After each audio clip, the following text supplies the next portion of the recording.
ako sa Ginoo. Dako ang akong pagpasalamat nga makaupod ko kamo subong nga aga sa atong online devotion. Sa atong pagsugod, pangabay kong tanan sa pagbukas ninyong mga Bible in Luke chapter 12. Pagbasahon naton from verse 13 to verse 21. Luke 12 verse 13 to verse 21.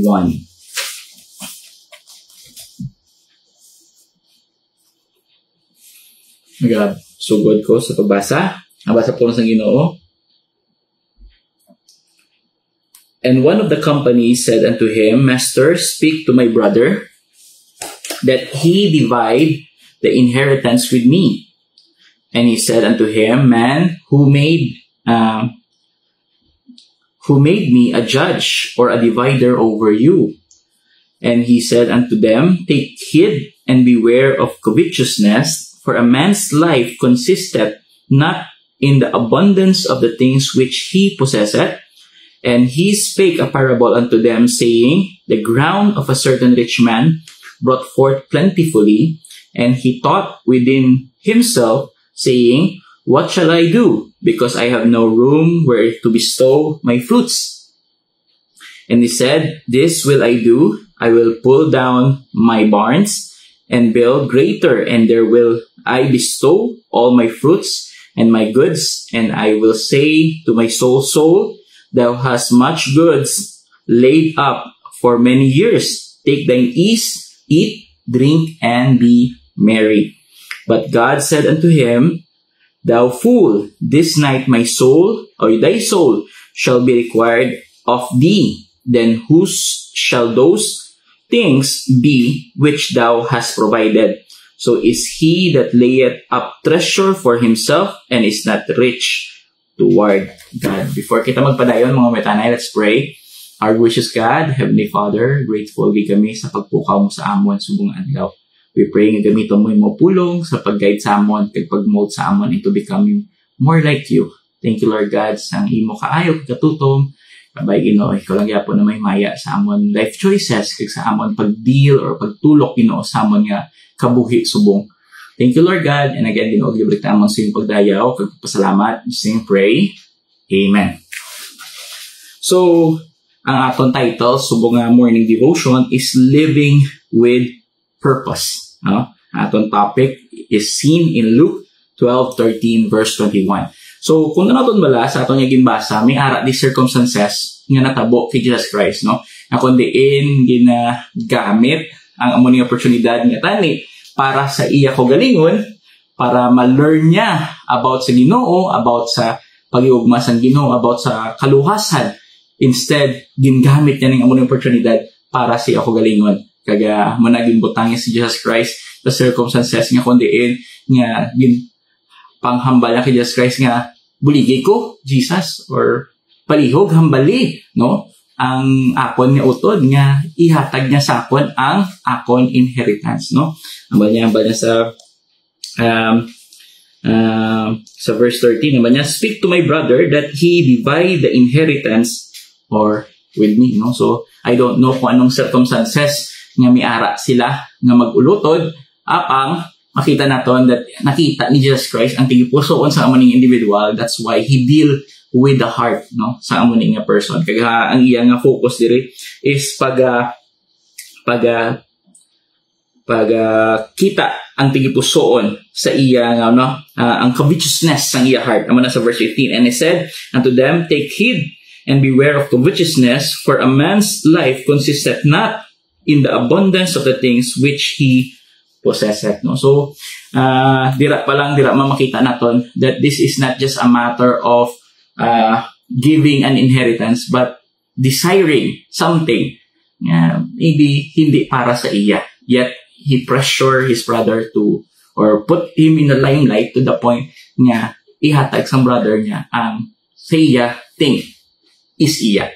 Here's the thing nga gusto ko nga emphasize sa amoning nga duwa ka butang, no? Kay pagkatapos ang amoning nga conversation, naghatag si Jesus Christ ang parable about a certain rich man, no? Nga kundiin nga damo siya sang natipon to the point nga hindi nakaigo siya barn.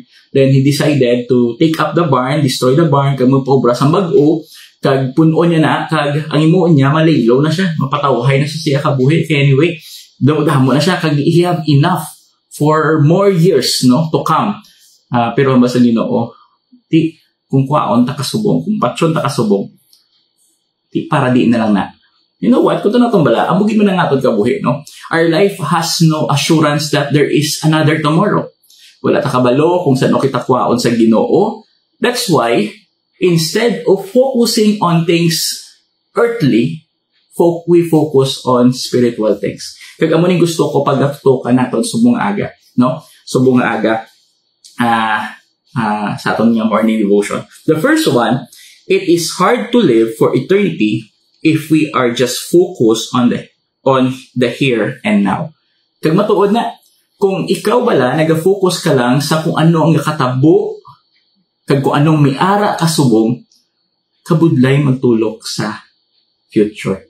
Kabudlay magtulok sa heaven. Especially, no? Muna lang certain rich man nag-approach to Jesus Christ. Ginambal niya nga, how could I go to heaven? No, good master, how can I go to heaven? Amali Jesus Christ, follow the law. Amali, been following the law. So, kung natin, may ano gid siya, maayo gid siya nga person. Pero, sang ginambalan sang Ginoo, sell thy good, give it to the poor, and follow me. Amo nang tion nga nagtanaw siya siya kabuhi. Amali niya, do kalamdamo man ni. So, amo to nagtalikod siya kay Jesus Christ. Kaya ba Jesus Christ kabudlay sa isa ka manggaranon na magsulod sa kingdom sa Ginoo. Okay, check to. If we are so focused on the earthly thing, kag na-amaze kita sa mga earthly things nga ini, kag to the point nga do hindi ka na bala kapanumdum that there is life after death, then, more probably, nag-dwell ka lang too much on this world. Focus ka lang sa resources nga makuha mo, kag sa mga things nga mag-get mo sa adlaw-adlaw. No? So, mabudlay. Kung budlay magkabuhi Kristohanon if you are living for the here and now. Kay hindi mo makita gali nga ang imo gawi, ang imo pagabuhi, hindi na makahatag himaya sa Ginoo because you are so centered on these things, nga earthly things.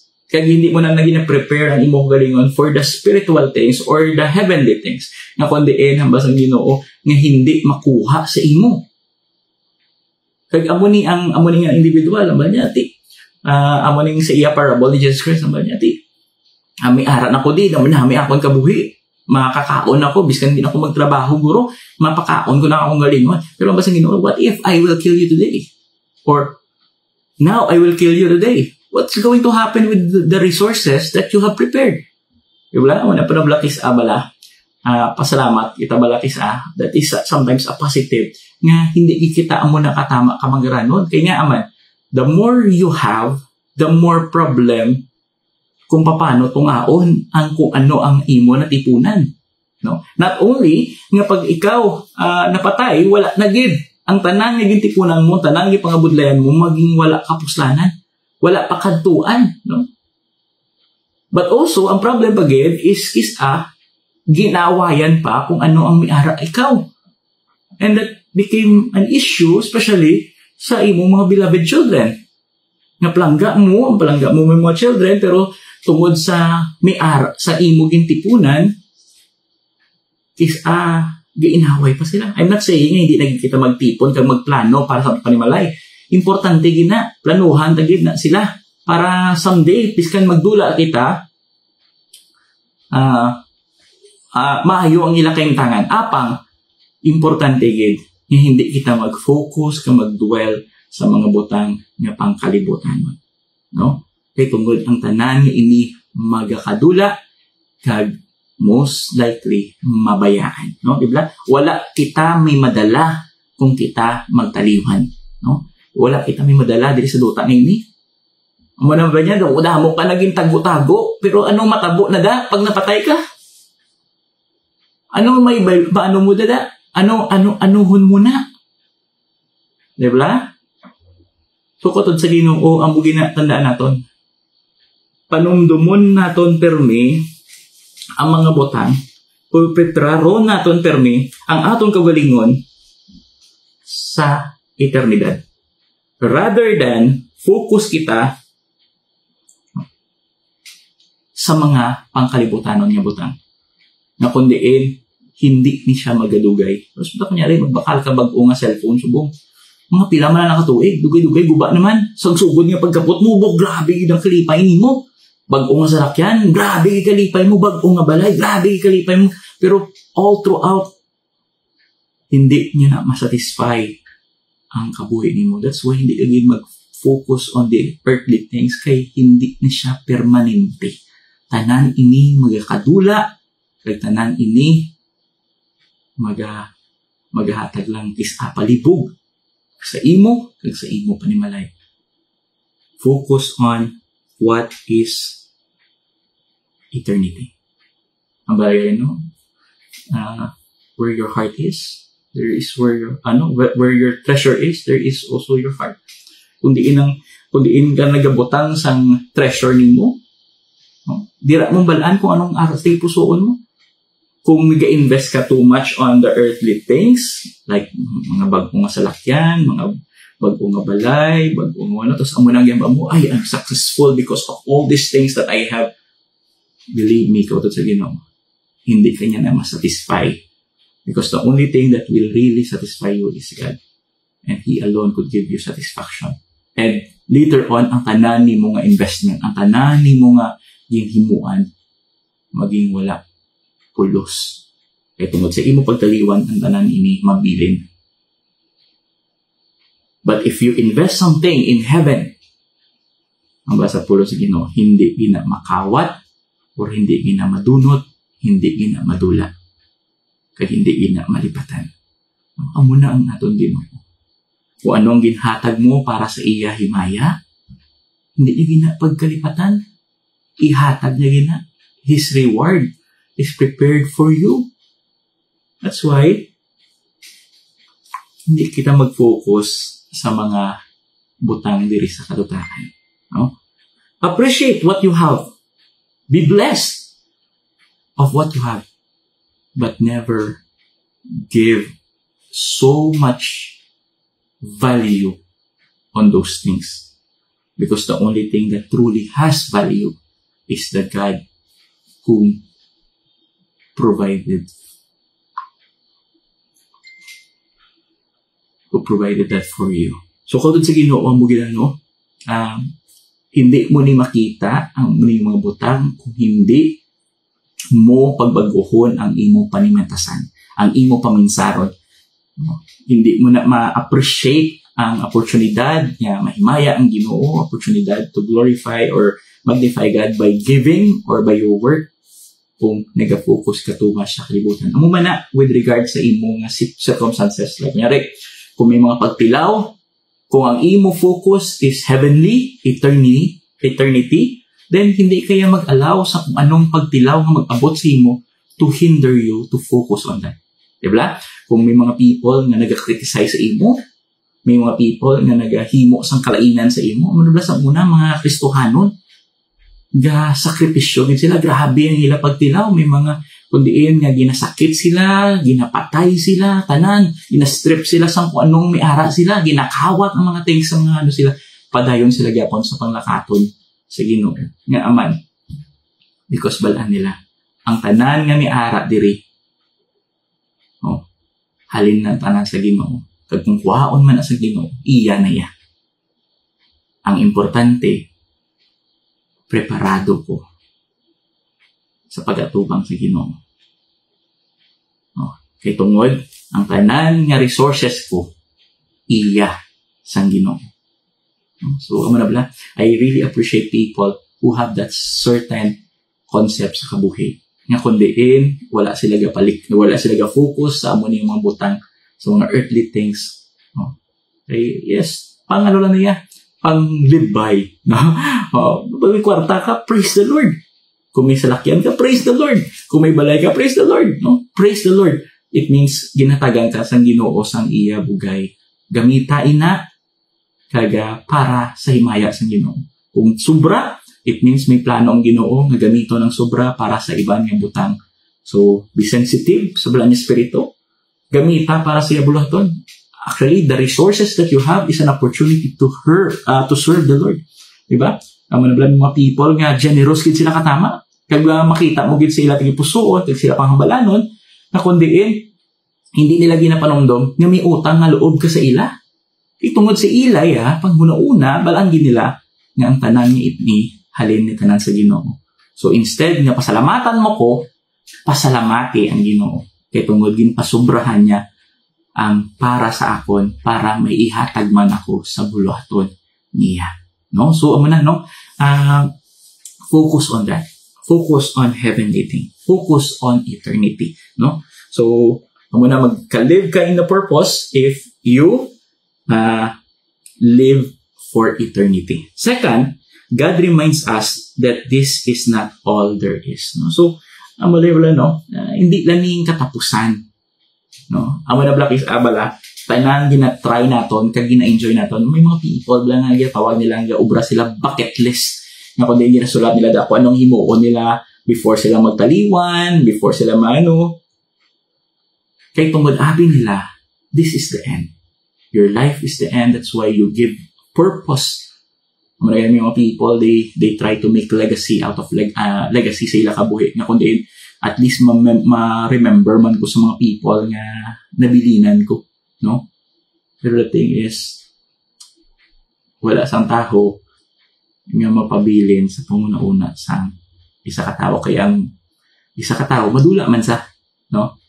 Malagay may mga people nga yes, nagput sila imprint sa kalibutan, but not all people knows them. Not all people will remember them. Ang kilala lang sila sa field niya kundi sila naging blessing. Kunyari sa math, sa science, sa engineering. No? They will be named dito sa mga books na ginahatag sa mga estudyante. Apang after that, they will be forgotten. But there is someone who will never forget them. That is God. Not only that He will never forget them, but also He will live with them. Because life doesn't end when we die.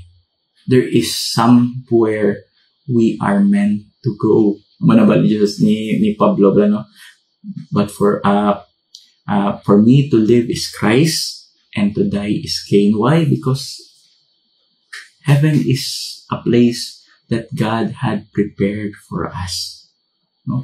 May place naman, but Jesus Christ, in my Father's house there is many mansions. If it were not so, I would have told you, I will go prepare a place for you. What a wonderful reminder sa aton. No? Sometimes nag-focus kita too much on the earthly things, pero hindi ta kabalo gali. There is a life after this. Amo lang situation sa amo nga person. Abi niya, okay na niya akong kabuhi. Maayo na akong kabuhi. No? So, pag gusto na ko din sa akong kabuhi, not knowing that there is a life after death. What if you die today? What is going to happen? So, question, are you investing for your future? Are you putting more effort on eternity rather than the earthly things? No? Are we living with a purpose? Are we putting a lot of effort sa pagpreparar naton sa aton kahimtangan dito sa kalangitan? Later on, we will be crowned. No? Ang basa po lang sa Ginoo that He will crown us based sa aton nga gimbuhatan para sa iya. No? So, amo ni ang aton nga pabuton. Nag-discuss ko sa last time sa mga kababayenhan, no? Sa mga amon mga ministries, sa amon discussion about ko sa ila that ang retirement nakon, ang retirement plan ko hindi sa duta. Kay tungod until guro hopefully sa bugay lang gid sa Ginoo, not my own effort, no. Kay hindi ko niya kabalo ko anong future nakon, pero amo ni akon handom that until buhi ako maalagad ko sa Ginoo. Kag amo man ang handom ko para sa tanan nga kautod ko sa Ginoo. Nga tanan kita until mapatay kita. Magalagad kita. Kay tungod ang retirement naton hindi dito na sa langit. No? Nga kundiin mas masadya ang retirement. Ngayon panumduman bala kung mag-retire ka bala, tigulang ka na, wala na niya kasadya, no? Mag-retire ka ba mo, pahuway na kuya, Hindi na ako mag-ubra, hindi na ako mag-alagad, babalay, mapuli na ako sa balay. Parang doon mga 90s or 80 ka or 70. So, mga younger, pag mga 56 or 60, ang mga butang nga mali, nagahatag sa imo kalipay, hindi na siya the same, no? So, bong gani, nga sa una do, excited ka gid magpa-SM, excited ka gid magpa-beach, excited ka gid maglagaw, pero subong sa kasakiton sa tuhod nimo, do wala ka na gana maglakat do. Sige, kamo na lang to. Lakat talaga mo to, no? Hindi mo na ma-appreciate ina kay tungod sa imo kahimtangan. Pero sa tiun, nga hatagan kita sang Ginoo sang bag-o nga kabuhi, lawas, amo na yung pinakamasadya nga butang kay wala sa mga butang. No? Wala na sa lugar di sa duta kay ni. Hindi natin pwede bisitahan. No? Wala sang beauty greater than heaven. No? So, amo na, no? Invest kita sa langit rather than sa duta. Kay tungod ang butang nga miara diri sa duta hindi permanente. No? So, instead, focus kita sa langit kay tungod amo niya permanente. Kagbis ka na nung matabo, hindi na madula sa imo, we will be, amba sa pulong sa Ginoo, He will rule with Him. Anong dupa na pala? No? Muna, nga, hindi naton i-allow ang atong circumstances to define who we are. Because we are now God's children. Kaya ang handom sa Ginoo is for us to act like His Son, Jesus Christ. Because He is already our brother. And the person that we try to mimic, no? Because now we are His body and we should act like it. Okay? So again, salamat gid sa pulong sa Ginoo. Singin remind niya sa aton subong nga aga. Mga boyo kita. Lord, salamat gid sang imo kaayo kag katutom sa amon tanan. Kay tungod sa tanan nga tao sa kalibutan nga ini, kami ginapili nimo, ginahatagan mo sa oportunidad nga makakilala kag makaagong sang kaluwasan. I pray lang, Lord God, na i-appreciate ginamon kag pasalamatan ginamon day to day, Ginoo, ang pagpakamayo nimo, ang imo kaluwasan nga ginaman sa amon. Kaya ang amon destinasyon subong hindi na sa kalibutan or mga butang nga pangkalibutanon or ang impyerno, kundi ang kalangitan nga kundiin nga may matuod nga kalipay. Kag kung miara man subong nga nagapamati sa amoning kamatuoran, kag wala pa siya nakahatag sa iya kaugalingon sa imo, hindi niya panahangpan ang kaluwasan, I pray, Ginoo, nga ilabuta siya, Ginoo. Kabay, Ginoo, maging klaro sa iya, nga ikaw gid nga higugma sa iya, kag handom kag Ginoo, nga labuton siya sang imo bugay, kag paagi sa imo nga bugtungan na kasi sa Kristo, maagungan man niya ang kaluwasan. So, kabay, Ginoo, nga ikaw gyapon maglabot sa gipusoon nga nagapamati sa imo pulong. Kabay, Ginoo, subong gidayon maganisidar ang amo nga individual nga siya gid, Ginoo, magabaton kag magakilala sa imo biyang iya personalas, so that he will invest or she will invest ang iya kabuhi sa imo gid, hindi sa duta or sa taho sa iya or sa kabuhi nga may-ara siya subong, kundi mag-invest siya, Ginoo, sa mga eternidad nga butang nga matuod nga magapabilin kag maghatag sa matuod nga kalipay sa tagsatasa sa amon. Thank you, Lord God, and sa liwat, Ginoo, ginabalik namon sa imo pagtayaw kag pagpasalamat. In His name pray. Amen. Again, mayong aga and God bless you tonight.